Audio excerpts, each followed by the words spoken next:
The gunshot that rang through the Wyoming Valley that September morning in 1876 wasn't meant to kill anyone, but Brianna Hartley figured it might as well have been aimed at her heart when she saw her father crumple to the dusty ground outside their failing ranch house.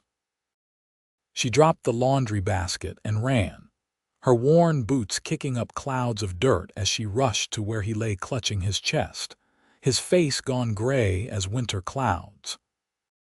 The doctor from Fairplay came 2 hours later, his black bag swinging from his horse. But by then, everyone knew Thomas Hartley's heart had simply given out. No bullet, no blade, just the cruel hand of time and too much worry pressing down on a 60-year-old man who'd worked himself into an early grave trying to keep a ranch alive in unforgiving territory. Brianna stood by the fresh grave 3 days later, 22 years old, and suddenly alone in a world that didn't offer much mercy to unmarried women without family. The handful of neighbors who'd come to pay respects had already started drifting away, their sympathetic looks doing nothing to solve the very real problem she now faced. The bank would come calling within the month for payments her father had been struggling to make for over a year. She had no money, no prospects, and winter was coming to the mountains with its usual harsh indifference. "Miss Hartley," the banker's voice came from behind her, oily and practiced. "Might I have a word about your father's debts?" She turned to face Malcolm Presswood, a thin man in an expensive suit that looked out of place among the rough-hewn mourners. "My father's not been in the ground an hour. I understand this is difficult, but business doesn't wait for grief." He pulled a folded paper from his jacket. "Your father owed the bank $300. The ranch and everything on it serves as collateral. $300 might as well have been $3,000. Brianna felt the ground shift beneath her feet. "I need time. 2 weeks. Then we'll have to settle accounts." Presswood tipped his hat, a gesture that held no real courtesy, and walked back to his horse. Brianna watched him ride away, her hands clenched so tight her nails bit into her palms. Around her, the Wyoming wilderness stretched vast and beautiful and completely uncaring. The ranch sat in a valley about 15 miles east of Fairplay, close enough to town for supplies, but far enough that she might as well have been on the moon for all the help that distance offered now. That evening, she sat at the kitchen table counting what little money her father had left behind. $47 and some change. She could sell the cattle, but rustlers had taken most of the herd last spring, leaving only 6 head. The horses were old, the equipment broken or worn. She tallied and readied, but the numbers never added up to anything close to salvation. The next morning, she loaded what she could into their old wagon and started the journey to Fairplay. If she couldn't save the ranch, she needed to find work, and staying out in the valley alone wasn't safe or sensible. The town might offer something, anything. She'd heard the boarding house needed help, or perhaps one of the stores. She wasn't proud. She'd wash floors or mend clothes or whatever honest work presented itself. The wagon wheel broke about halfway to town, hitting a rut in the road with a crack that sounded like another piece of her life splintering apart. Brianna climbed down and stared at the shattered spoke, fighting the urge to sit down in the dirt and cry. The morning sun beat down with late summer heat, and her water was running low. She'd passed the turnoff to the Olsen property about a mile back, a smaller ranch that bordered the road leading to Fairplay. She'd never met the man who owned it, knew only that someone had settled there about 3 years ago and kept mostly to himself. Her father had mentioned him once or twice, said he was a fair hand with cattle and minded his own business. That was about the highest compliment Thomas Hartley ever paid anyone. Brianna unhitched the horse, salvaged what supplies she could carry, and started walking back toward the turnoff. Maybe the neighbor would help fix the wagon, or at least let her leave it while she continued to town. The dirt road leading to his property wound through a stand of pine trees before opening into a clearing that took her breath away. The cabin sat at the edge of a meadow with mountains rising behind it like cathedral walls. It was small, sturdy, built from logs that had weathered to a soft gray. Smoke rose from the chimney despite the warm day, and she could see a barn and corral where several horses grazed. The whole place had an air of careful solitude, as if someone had chosen this spot specifically to be away from the rest of the world. She was about to call out when a man emerged from the barn carrying a saddle. He was tall, broad-shouldered, wearing dusty work clothes and a hat pulled low against the sun. When he spotted her, he stopped mid-stride, clearly surprised to have a visitor. "Help you?" His voice carried across the yard, cautious but not unfriendly. Brianna walked closer, suddenly aware of how she must look, dusty and desperate. "My wagon broke on the main road. I was hoping I might leave it on your property while I head into town, or if you have tools, I could try to fix it." He set the saddle on the corral fence and studied her for a moment. Up close, she could see he was maybe 30, with dark hair that needed cutting and brown eyes that held a mixture of wariness and something else she couldn't quite name. His face was weathered from outdoor work, with lines around his eyes that suggested he smiled sometimes, though he wasn't smiling now. Yates Olsen. He didn't offer his hand, but his tone had warmed slightly. "How far back?" "About a mile." The spoke shattered completely. He looked at the sun, calculating time. "I can bring it here, fix it proper, take a few hours. I can pay you." The lie came easily necessary. She'd figure out the payment part later, didn't ask for payment. He walked toward the barn. "Your Hartley's daughter heard about your father." "I'm sorry." The unexpected kindness made her throat tight. "Thank you. Wait here." He disappeared into the barn and emerged leading a sturdy gray gelding, already saddled. He swung up in one smooth motion and rode out without another word. Brianna stood in the yard, uncertain what to do with herself. The cabin door stood open, and she could see inside to a single room with a table, a stove, and a narrow bed. Everything was neat and spare, the home of someone who lived alone and expected to keep living that way. No decorations, no personal touches, just the bare necessities of survival. She walked to the well and drew water, drinking deeply before refilling her canteen. The property showed signs of recent work. Fresh fence posts marked a new pasture boundary, and lumber sat stacked near the barn as if waiting for a project. The whole place felt poised on the edge of something, like a breath held before speaking. Yates returned faster than she'd expected, the wagon rolling behind his horse. He tied it to his saddle with rope and led it slowly, careful not to cause more damage. He positioned it near the barn and began unhitching her horse without being asked. "Your mare's about done in," he said, running a hand down the animal's leg. "She needs rest and feed." "I'll be taking her to town." "Town's another 15 miles. She won't make it in this heat without laying up first." He led the mare to the corral where his own horses watched with mild interest. "Give her a few hours." It wasn't a suggestion, and Brianna found herself both grateful and frustrated. She needed to get to town, needed to start figuring out her future, but she also couldn't deny the sense of relief at stopping, even briefly. Yates was already examining the wagon wheel, his hands moving with practiced efficiency. "Got spare spokes in the barn. This'll take me till sundown. I don't want to be a burden." He glanced up at her, and for the first time something that might have been amusement crossed his face. "Fixing a wagon wheel's not a burden, it's just work." He stood and gestured toward the cabin. "There's bread and cheese inside if you're hungry, coffee on the stove." She wanted to refuse out of pride, but hunger won. Inside the cabin, Everything was exactly as sparse as it had appeared from outside. The bread was fresh, though, probably baked that morning, and the cheese was good. She poured coffee from the pot on the stove and sat at the table, feeling like an intruder in this carefully constructed solitude.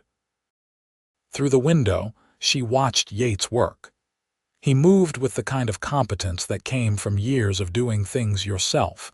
No wasted motion, no hesitation. He'd removed his hat, and his hair was indeed too long, curling at his collar.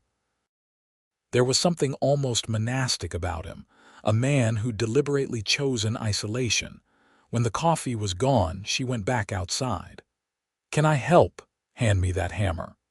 He pointed to his toolbox without looking up. They worked in silence as the afternoon stretched long and golden. She handed him tools, held pieces in place while he worked, and gradually the wagon wheel took shape again. His hands were scarred and calloused, the hands of someone who'd built his life from raw materials and sheer determination. "Why'd you settle out here?" The question came out before she could stop it. He didn't answer right away, focused on driving a nail home. "Like the quiet. Don't you get lonely? Loneliness is just another feeling. You get used to it." He tested the wheel, checking the repair. "What were you planning to do in town?" "Find work. The bank's taking the ranch." He nodded as if he'd expected as much. "Boarding house might need help, or the general store." "That's what I was thinking. Neither pays much. Won't cover room and board with enough left to save anything." The blunt assessment stung because it was true. "I don't have a lot of choices." Yates stood, wiping his hands on his trousers. "Wheel's done, but your horse still needs rest." He looked at the sky. "Getting late anyway. You could head out at first light, give your mare the night to recover." Brianna hesitated. Spending the night at a strange man's property wasn't proper, but propriety seemed like a luxury she could no longer afford. "I don't want to impose. You can sleep in the barn. It's clean, plenty of hay." He was already walking away, the matter settled in his mind. "I'll make supper." The barn was indeed clean, meticulously organized with tools hanging on walls and tack arranged with military precision. She made a bed in the loft where the hay smelled sweet and fresh. Below, her mare munched contentedly on feed, already looking better. When she climbed down, full darkness had fallen and lamplight spilled from the cabin. She approached uncertainly and found Yates stirring something on the stove that smelled incredible. "Venison stew," he said without turning. "Have a seat." The table had 2 bowls, 2 spoons, and a fresh loaf of bread. He ladled stew into both bowls and sat across from her, his movements efficient and practiced. The stew was rich and flavorful, full of meat and vegetables she suspected came from a garden she'd spotted behind the cabin. "This is wonderful," she said, and meant it. "Cooking for one gets old. You learn to make things interesting." They ate in silence for a while, not uncomfortable exactly, but weighted with mutual wariness. Finally, Yates set down his spoon and looked at her directly. "I could use help around here." Brianna's heart jumped. "What kind of help?" "General work. Mending, cooking, garden work, helping with livestock when needed. It's a working ranch, just small. I've been managing alone, but I'm planning to expand. Could use another pair of hands." "I'm a hard worker." "I can see that." He paused, choosing his words carefully. "There's a lean-to off the back of the cabin. It's small but weatherproof. I could convert it into a proper room, give you private space. Pay would be $30 a month plus room and board." It wasn't enough to save her father's ranch, but it was survival. More than that, it was dignity. "Why would you offer this?" "Because I need help and you need work. Simple as that." He stood and collected the bowls. "Think on it tonight. Let me know in the morning." Brianna lay in the loft that night listening to the horses shift and breathe below, her mind racing. $30 a month.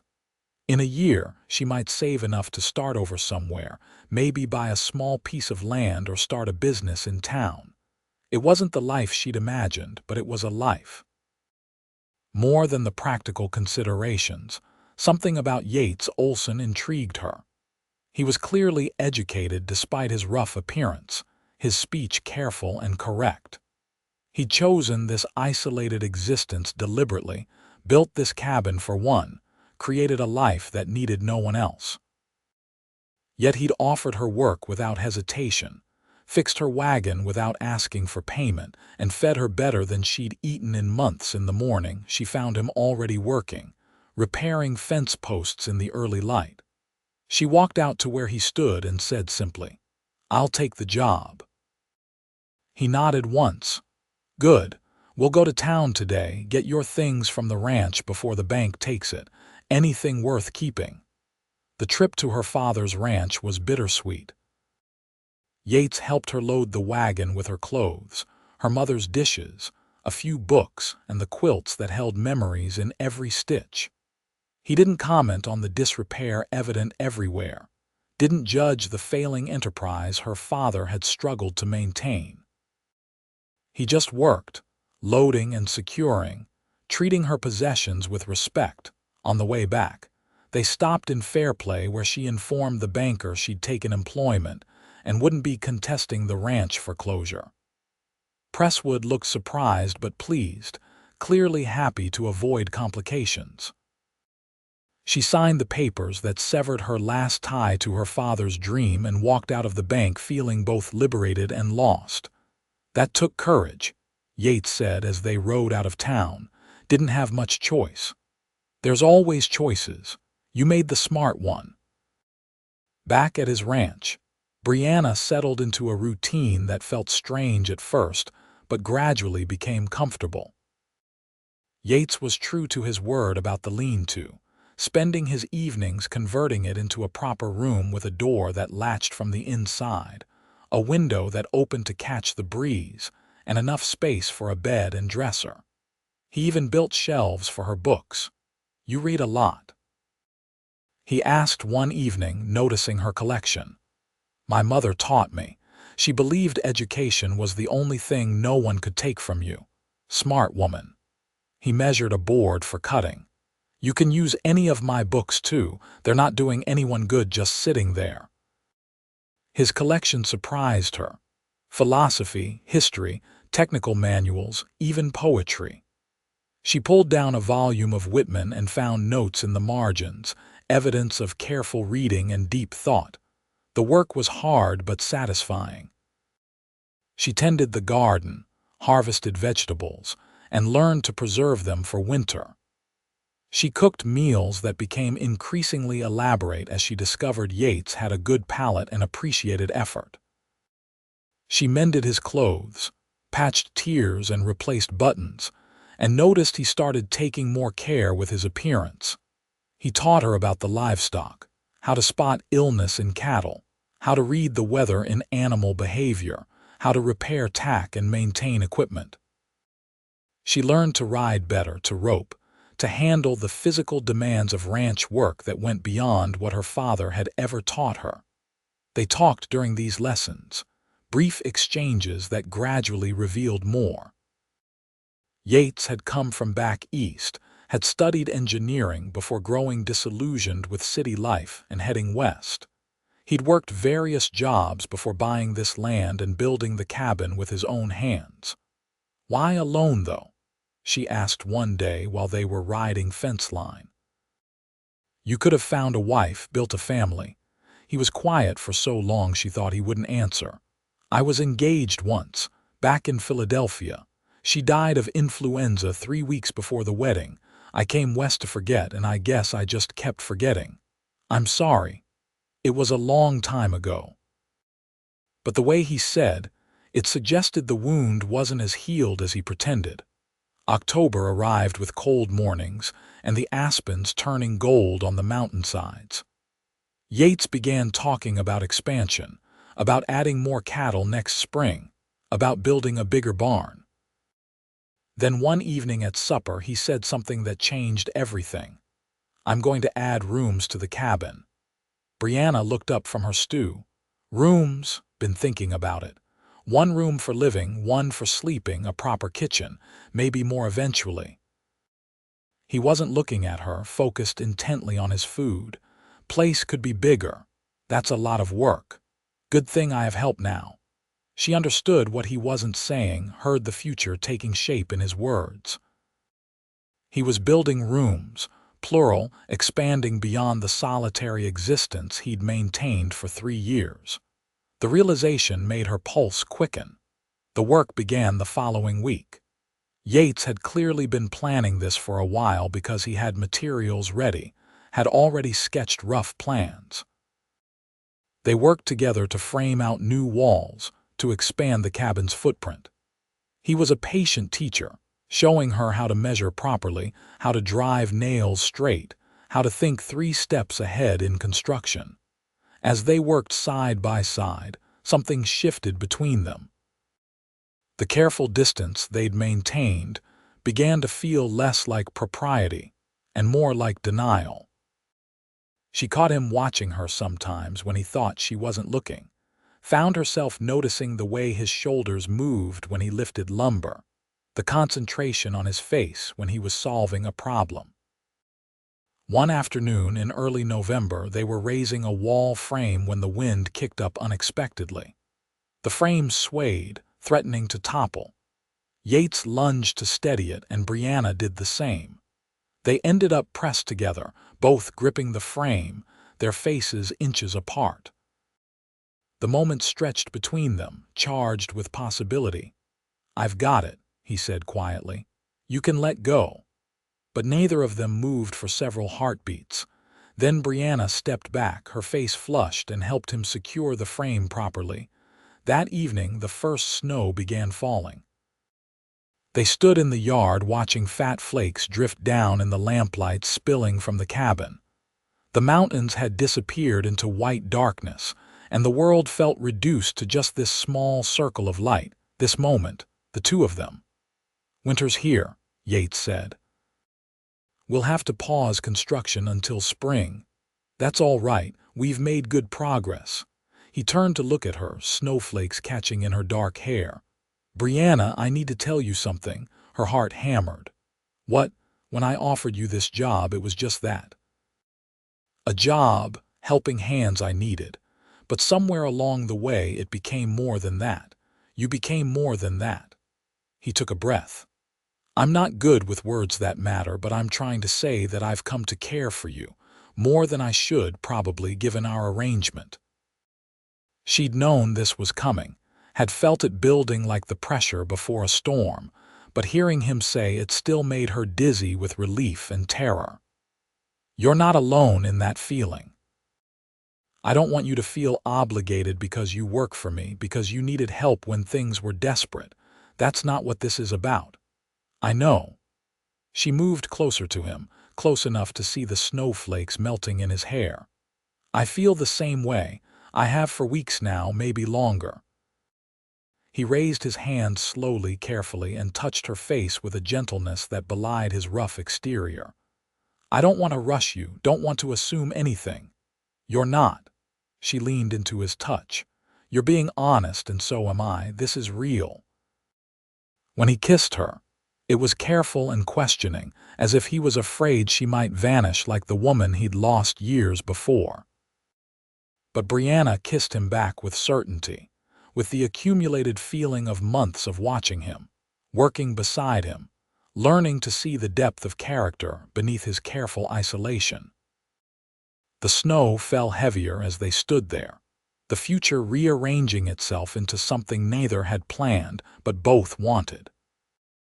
When they finally went inside, Yates built up the fire while Brianna made coffee, and they sat at the table talking late into the night about things they'd never discussed before. Dreams and fears, memories and hopes, all the pieces of themselves they'd been holding back. "I want to court you properly," Yates said as the fire burned low. "I know we're living under the same roof, which complicates things, but I want to do this right. What does courting look like out here?"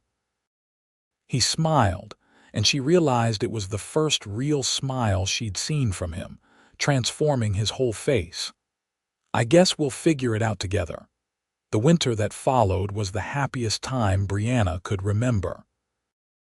They fell into new rhythms, still working together but with an added dimension of affection. Yates found excuses to touch her hand, to stand close, to make her laugh. She cooked his favorite meals and left small notes for him to find, little declarations of growing love. He was true to his word about courting her properly.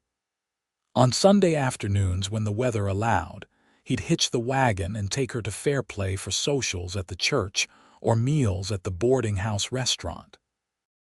He bought her small gifts, a warm shawl, a book she'd mentioned wanting, a music box that played a melody she loved.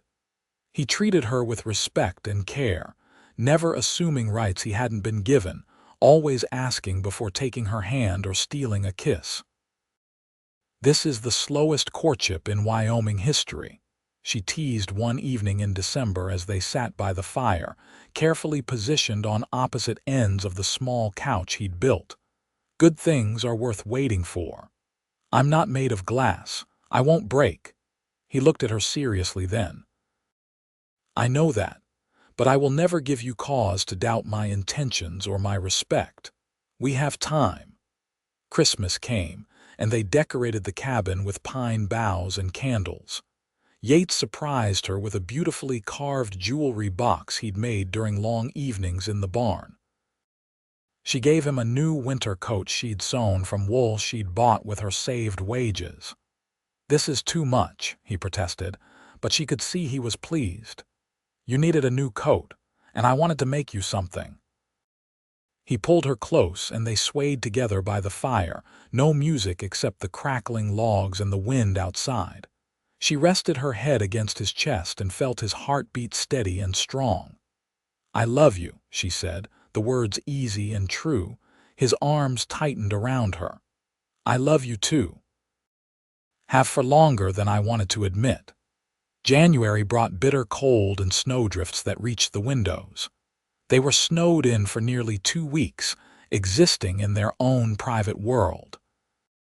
During those long days and longer nights, they talked about everything and nothing, played card games by lamplight, and read aloud to each other from books they loved. One evening, Yates set aside the book he'd been reading and looked at her with an intensity that made her breath catch. "Marry me." It wasn't a question, but it wasn't quite a demand either. It was a statement of desire, of intention, of absolute certainty. Brianna set down her mending. "Are you asking or telling?" "I'm asking, badly apparently." He got down on one knee beside her chair, taking her hand. "Brianna Hartley, will you marry me? Will you let me spend the rest of my life trying to make you happy? Will you help me finish building these rooms and then fill them with everything they're meant to hold?" "Children," she said softly. "You're talking about children. I'm talking about family. About a life together. About turning this cabin built for one into a home for us and whoever comes after." She pulled him up and into her arms, laughing and crying at once. "Yes, yes to all of it." They were married in February in the small church in Fairplay with a handful of neighbors as witnesses. Brianna wore a dress of deep blue wool she'd sewn herself, and Yates wore his new coat with a white shirt she'd never seen before. The ceremony was simple and brief, but the vows they spoke carried weight and truth. The party at the boarding house afterward was livelier than expected. The town had slowly been getting to know them through their Sunday visits, and people seemed genuinely happy to celebrate. The boarding house owner, Mrs. Chen, had prepared a feast. The shopkeeper brought bottles of wine. Even the banker Presswood showed up, though Brianna suspected it was more for the free food than genuine well-wishing. As evening fell and they prepared to head home, Mrs. Chen pulled Brianna aside. "You found a good man. They're rare, the ones who mean what they say. I know how lucky I am." "Luck has nothing to do with it, child. You chose each other and you keep choosing each other. That's what makes it work." The ride home through the winter darkness felt magical. Stars blazed overhead in a moonless sky and their breath frosted in the cold air. Yates drove with one hand, the other keeping Brianna close against him for warmth. "Mrs. Olsen," he said, testing out the name. "I like the sound of it."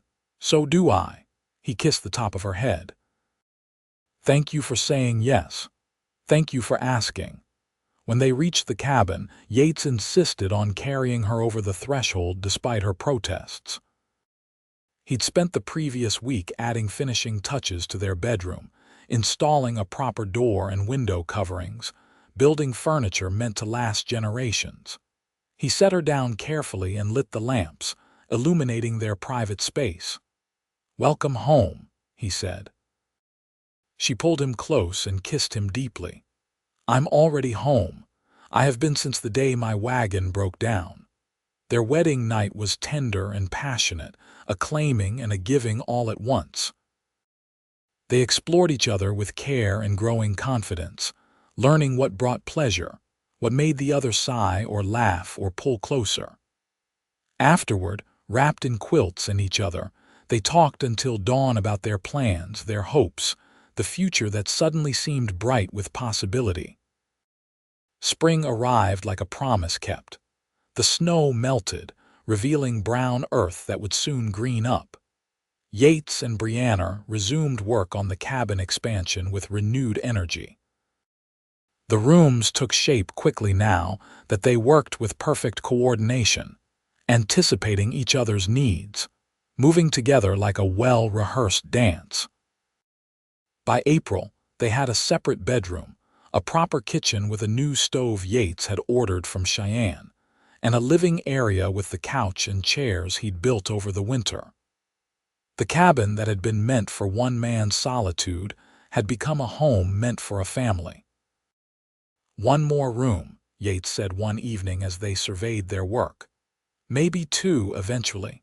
"For children," Brianna said, not a question. He pulled her close. "When you're ready, no rush." But nature has its own timeline, and by midsummer Brianna knew she was pregnant. She waited until she was certain before telling Yates, choosing a quiet evening when they sat on the new porch he'd built, watching the sun set over the mountains. "I have news," she said, taking his hand and placing it on her still flat stomach. "By next spring, we'll need that extra room." His face went through a series of emotions so quickly she almost laughed. Shock, joy, fear, wonder, and finally a smile so wide it made her heart ache with love. "A baby, a baby. Are you happy?" Instead of answering with words, he swept her up and spun her around, then immediately set her down carefully as if she might break. "I'm terrified and thrilled and completely unprepared and absolutely certain this is the best news I've ever received. So yes, you're happy." "Yes. God, yes." He kissed her thoroughly. "We need to build that room immediately, and we should go to town, talk to the doctor, make sure you have everything you need. And we need to," she pressed her fingers to his lips. "We have time. 8 months. That's not enough time at all, but it was enough." Through the summer and fall, as Brianna's body changed and grew, Yates built a nursery with the kind of meticulous care that made her love him even more. He carved a cradle from oak, its rockers smooth and perfect.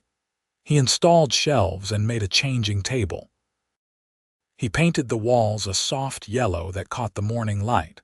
Her pregnancy was mostly easy, though the winter cold made her uncomfortable, and the baby seemed to enjoy kicking her ribs at night.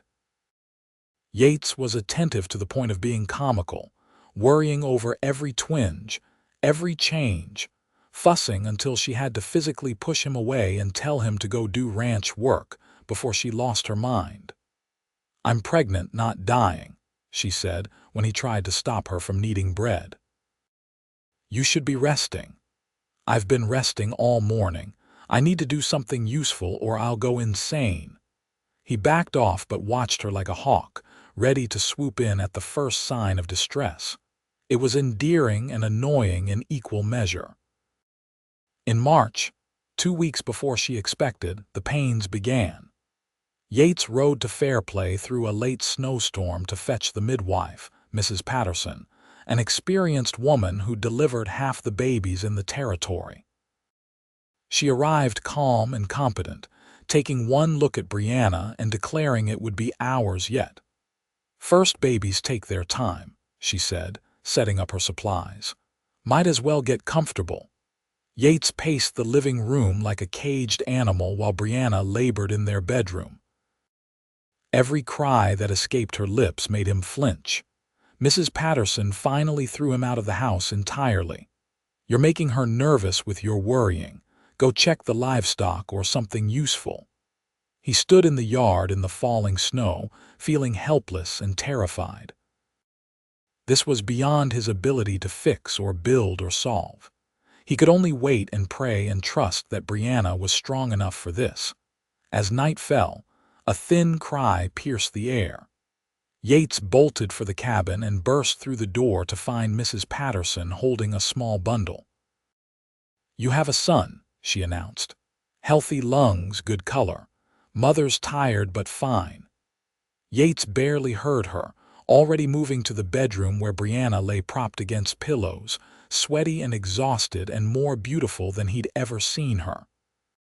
She held their son against her chest, the baby already nursing with determined focus. "We have a boy," she said, her voice thick with emotion. Yates knelt beside the bed, touching the baby's downy head with wonder. "He's perfect. He's hungry as what he is." But she was smiling. "What should we name him?" They'd discussed names for months but could never quite agree. Looking at his son now, his tiny son with dark hair like his own and what appeared to be his mother's nose, Yates knew exactly what felt right. "Thomas, after your father." Brianna's eyes filled with tears. "You mean that? Your father would be proud of you, of all this. It seems right to honor him." They named their son Thomas Yates Olsen, and he became the center of their world. The nursery Yates had built with such care was put to immediate use, though the baby spent most nights in a basket beside their bed because neither parent could bear to have him far away. Thomas was a good baby, healthy and curious, meeting milestones early. By summer he was smiling, by fall he was sitting up, and by his first birthday he was taking wobbly steps between his parents' outstretched arms. The cabin echoed with his laughter and the occasional crying jag, sounds that transformed the space completely. "It's loud," Yates observed one evening as Thomas banged a spoon against a pot in the kitchen, clearly pleased with the noise he was making. "You complaining?" "Not even slightly." He scooped up his son and tossed him in the air, catching him to delighted giggles. "Just noting the difference from 3 years ago when I could hear a pin drop in here." "You miss the quiet," he looked at her seriously. "Not for a single second." The ranch continued to grow along with their family. Yates expanded the herd, built a larger barn, and hired occasional help during busy seasons. The property that had been a hermit's retreat became a thriving operation. Neighbors stopped by more frequently now that there was a child to admire and Brianna's welcoming nature to enjoy. When Thomas was 2, Brianna discovered she was pregnant again. This time the news came with less shock and more quiet satisfaction. They'd hoped for more children and their home had room for expansion, both literal and figurative. "Another room," Yates said, already planning. "Eventually, we'll run out of space to build. Then we'll build a second story." Their daughter arrived in early spring of 1881, a squalling red-faced creature with a temper that suggested she'd be a handful. They named her Marie after Yates's mother, and she proved as different from Thomas as 2 siblings could be. Where he had been placid, she was fierce. Where he had been patient, she demanded immediate attention. "She's going to keep us on our toes," Mrs. Patterson observed during a follow-up visit. "That's putting it mildly," Brianna said as Marie screamed her displeasure at being examined. But for all her fussiness, Marie wrapped her father around her tiny finger from day one. Yates, who'd been all nervous concern with Thomas, seemed completely unworried by his daughter's dramatics. He walked her around the property at all hours, showing her horses and cattle and mountains, narrating everything as if she could understand. "You're spoiling her," Brianna said one evening, watching from the porch as Yates gave their daughter a tour of the garden. "Impossible. She's perfect." Thomas toddled over to his mother, climbing into her lap. "Baby loud," he observed with a 2-year-old's blunt honesty. "Yes, your sister is loud, but we love her anyway." "Love Sissy," Thomas agreed, though he looked uncertain about it. The years flowed past like water. Thomas started helping with chores, taking on responsibilities with serious determination. Marie grew from a difficult baby into an adventurous child who climbed everything and feared nothing, giving her parents regular heart attacks. Yates continued expanding the cabin, adding that second story with bedrooms for each child and a larger workspace for Brianna. In 1884, their third child arrived, another boy they named Benjamin. He was a happy medium between his siblings, neither as serious as Thomas nor as wild as Marie, content to observe and learn at his own pace. The house was full now, properly full, with the noise and chaos and joy of 3 children growing up in Wyoming's rough beauty. Brianna sometimes stood on the porch in the evening, watching Yates teach the children to ride or care for animals, and marveled at how completely her life had changed. 7 years ago she'd been desperate and alone, her father dead and her future a terrifying blank. Now she had a husband who loved her absolutely, 3 healthy children, and a home that had grown from a cabin meant for one into something that could hold generations. "What are you thinking about?" Yates asked one such evening, coming to stand beside her after putting Benjamin to bed. "About wagon wheels breaking at exactly the right time." He slipped his arm around her waist. "Best breakdown I ever fixed. I was so scared that day, scared of everything. You were brave, braver than you knew." "I didn't feel brave. I felt like I was drowning." "Being brave doesn't mean not being scared. It means doing what needs doing anyway." He turned her to face him. "You took a job with a stranger, moved into his barn, trusted him when you had every reason not to. That took courage. You made it easy to trust you. I hope I still do." She kissed him softly. Every day, the children grew, the ranch prospered, and the cabin continued its transformation. By 1888, when Thomas was 11, Marie 8, and Benjamin 4, the structure bore little resemblance to the single-room shelter Yates had built for his solitary existence. It had 2 stories, 6 bedrooms, a proper dining room, and a wraparound porch that caught the morning sun. "We could add a wing," Yates mused one afternoon, studying the property. Brianna laughed. "Why? Planning more children I don't know about. Just like to keep building, I guess." "You like to keep providing. It's different." He considered that. "Maybe I like knowing there's space, room to grow. We've grown plenty." She gestured to where the children were playing in the yard, their laughter carrying on the wind. "Look at what we built. I look at it every day. Still can't quite believe it's real." That evening, after the children were asleep, they lay in bed talking quietly. This was still Brianna's favorite time, when the house settled into stillness and they could just be themselves, just Yates and Brianna, before they were anyone's parents or employers or neighbors. "You ever wonder what would have happened if your wagon hadn't broken?" Yates asked. "Sometimes. I probably would have made it to town, found some awful job that barely paid enough to survive. Maybe eventually married someone I didn't love because it seemed practical." "That's a depressing thought." "Very. I prefer this reality." He pulled her closer. "Me too. Though I wonder what took me so long to add those rooms. Should have started building them the day I met you. You were scared. So was I. We needed time to figure out we were meant to share this space. Not much figuring required. I knew pretty quickly. Liar. You were terrified of letting anyone close. Can you blame me? Last time I let someone close, she died. Brianna propped herself up on one elbow, looking down at him seriously. I'm not going anywhere. You're stuck with me for the next 50 years minimum. Promise. Promise. She kissed him to seal it. We're going to grow old together on this ranch we built. We're going to watch our children grow up and probably have children of their own. We're going to add so many rooms to this cabin that people will get lost trying to find the kitchen. He laughed, pulling her back down against his chest. Sounds perfect. The years continued their march. Thomas grew into a serious young man who loved the ranch as much as his father did, learning every aspect of its operation with dedicated focus. Marie remained fearless, riding before she was 6, roping by 8, able to outwork many of the hired hands by 12.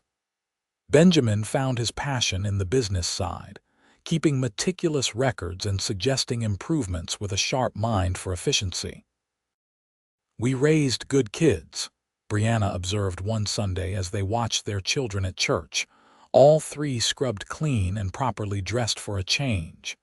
We raised amazing kids. I'm terrified we'll somehow ruin them before they're grown. Too late to worry about that. They're turning out fine despite us. In 1892, Thomas announced his intention to marry Anna Murphy, the daughter of a neighboring rancher. The wedding that fall was a major event, held at the Murphy Ranch with half the territory in attendance. Watching his eldest son marry made Yates feel impossibly old and impossibly lucky all at once. When did he grow up? He asked Brianna at the reception. Gradually, like they all do. You just weren't paying attention. I was paying attention. I swear he was 10 years old last week. He's 20. A man with his own family to think about now. Makes me feel ancient. You are ancient. 46 is practically decrepit. He swatted at her, and she danced away laughing. At 40, she was even more beautiful to him than she'd been at 22. Her face lived in and loved, her body strong from years of hard work, her eyes still bright with the intelligence and humor that had drawn him from the start. Thomas and Anna built a house on the far corner of the Olsen property, close enough to help with the ranch but far enough for privacy. Within a year, they presented Yates and Brianna with their first grandchild, a daughter named Catherine. Holding her, Yates felt the strange loop of time that turned him from father to grandfather, the continuity of family he'd never expected to have. She's beautiful, he said, cradling the baby with practiced ease. She has your eyes, Anna observed. Poor thing. Thomas laughed. She's perfect. Just like her grandfather. Marie showed no interest in settling down, to her parents' alternating amusement and concern. She worked the ranch alongside her father and brother, refusing to be limited by expectations of what women should do. She could outride, outrope, and outwork most men, and she knew it. I'll marry when I find someone who can keep up with me, she announced at dinner one evening when Brianna gently suggested she might want to attend more social events in town.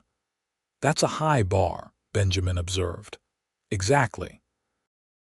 Benjamin himself was courting steadily by 17, a sweet girl named Sarah who worked at the general store. They planned to marry once Benjamin turned 18, and no one doubted it would be a good match. Sarah was patient and kind, perfect balance to Benjamin's intensity. As the century drew toward its close, the Olsen Ranch was firmly established as one of the most successful operations in the territory. What Yates had started alone with determination, and grief had become a legacy, something that would outlast him and Brianna both. The cabin built for one housed 3 generations now, with room for more to come. One evening in the summer of 1895, Yates and Brianna sat on their porch watching the sunset paint the mountains in shades of purple and gold. Their grandchildren played in the yard while Thomas and Anna supervised from their own porch visible in the distance. Marie was in the barn tending a difficult calf, and Benjamin was in town with Sarah. The ranch hummed with life and purpose, exactly as it was meant to. 20 years, Brianna said softly, since I showed up here with a broken wagon. Best thing that ever broke. You say that now, you were pretty grumpy about it at the time. I was never grumpy. You absolutely were, all taciturn and reluctant to help. I helped immediately. After looking like you wanted to send me away, he laughed, pulling her close. I was scared. Hadn't talked to anyone besides shopkeepers in months. Then this beautiful woman appears needing help, and I knew right then my life was about to change. You did not know that right then. Maybe not right then, but soon, very soon. He kissed her temple. Thank you for staying, for saying yes, for building this life with me. Thank you for adding rooms, for seeing the possibility of more when you'd convinced yourself you wanted less. They sat in comfortable silence as darkness crept across the valley. Lamplight appeared in windows across their property, little beacons of home and family. Inside their house, someone started playing the piano they'd bought last year, halting notes that suggested one of the grandchildren practicing. Should probably add a music room, Yates mused. You just like building. I like making space for the people I love. It's different. It's the same. But I'm not complaining. She leaned her head on his shoulder. Build all the rooms you want. We'll fill them somehow. And they did. Over the years that followed, the house expanded again to accommodate Benjamin and Sarah's growing family. Then Marie's when she finally met a man who could keep up with her. A horse trainer from Montana with quiet confidence and genuine kindness. The Olsen property became a compound of connected buildings, all stemming from that original cabin at its heart. Yates lived to see his 80th birthday, still strong and active though finally willing to let his sons handle the heavy work. He spent his days with Brianna, with grandchildren and eventually great-grandchildren, telling stories about the old days when Wyoming was even wilder than it was now. His favorite story, the one he told most often, was about a woman whose wagon broke down at exactly the right time, who had the courage to accept help from a stranger, who saw possibility where he'd only seen isolation. He'd tell about building that first extra room, then another, how each addition was an act of faith and hope and love. I built this cabin for one, he'd say, gesturing at the sprawling structure around them. But she arrived and I couldn't stop building, didn't want to stop. Every room was a promise, a space for love to fill. Best thing I ever built was this family. Brianna would smile when he told the story, remembering that scared young woman who'd walked into a clearing looking for help. She'd found so much more. She'd found home, found love, found herself reflected in the eyes of a man who'd forgotten what it meant to hope for the future. Together, they'd built something that would last long after they were gone. Not just rooms and walls, but a foundation of love and commitment that their children and grandchildren would build upon in turn. The cabin meant for one had become a legacy for many, and every addition, every expansion, every new room stood as testament to what was possible when two people chose to build together. On warm summer evenings, you could still find them on that porch, hands clasped, watching the sun set over mountains that had witnessed their entire journey. From desperate beginning to contented present, from broken wagon to overflowing house, from solitude to abundance. They'd built it all, room by room, moment by moment, day by day. And if someone asked Yates what he was most proud of in his long life, he'd gesture to the woman beside him and say simply, that she stayed. Everything else follows from that. The story of the cabin built for one became family legend, passed down through generations. Great-grandchildren would ask to hear it again and again. How Grandma Brianna showed up needing help. How Grandpa Yates couldn't stop building once he started. How love transformed a hermit's shelter into a home that held them all. It was a story about second chances and taking risks, about the way life can change completely in a single moment if you're brave enough to let it. And every time someone told that story, standing in the house that had grown from that single room, they'd remember what Yates and Brianna had proven through their years together. That the best structures aren't built alone, that the strongest foundations are made of trust and love, and that sometimes the most important thing you can do is keep adding rooms for the family you hope to have, trusting that love will arrive to fill them all.